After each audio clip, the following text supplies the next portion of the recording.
Welcome back to Reading with Miss Nickerson. Today we are going to read Ibis, a true whale story by John Himmelman.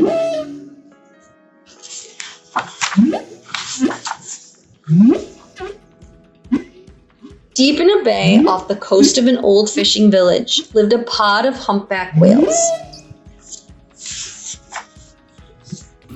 One of the whales was a little calf named Ibis. Ibis was curious about everything in the ocean. One day she and her friend Blizzard went out swimming. They saw many kinds of fish. The most interesting were the starfish. Ibis liked to look at them. There was something about their shape that made her feel good. As Ibis and Blizzard were drifting over a reef, they heard a strange humming noise. The two calves looked up to see something large and dark pass overhead.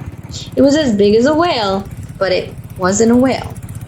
The calves were frightened. They had never seen a boat before. They swam back to their mothers. The next day, Ibis went back to the reef. It wasn't long before another boat came along. Again, Ibis was scared, but she was curious too. She forced herself to swim to the surface. In the cool, hazy air, she saw several faces watching her. They didn't look scary. In fact, they looked very friendly. Ibis liked them.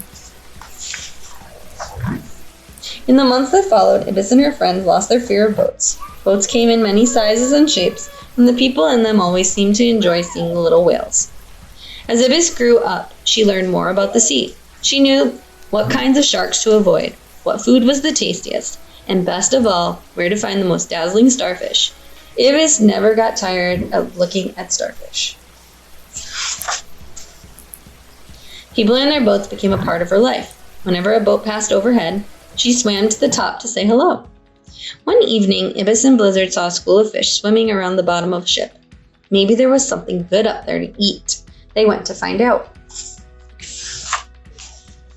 Suddenly, Ibis was caught in a fishing net. She fought to get free, but the more she struggled, the more tangled up she became. Finally, she broke loose, but part of the net was caught in her mouth and wrapped around her tail. Blizzard swam off to find help. Ibis was confused and hurt. She wanted to get away, far from people and their boats and nets. Slowly and painfully, she made her way toward the deep ocean. Many weeks passed and Ibis grew very ill. The net in her mouth made it hard for her to eat, and every time she went to the surface for air, the net cut into her tail. But if she didn't get air every half hour, she would die. Winter was coming and it was time for the whales to move to warmer waters. But Ibis felt too weak to make the long journey. Instead, she turned back toward the coast. It was so hard for her to swim. She could barely keep moving.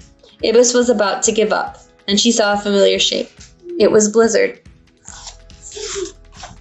Blizzard saw that Ibis needed help. Gently, Blizzard pushed her to the surface so she could breathe. Suddenly, the water was filled with the sounds of boat engines. The whales saw two small rafts and a boat circling them.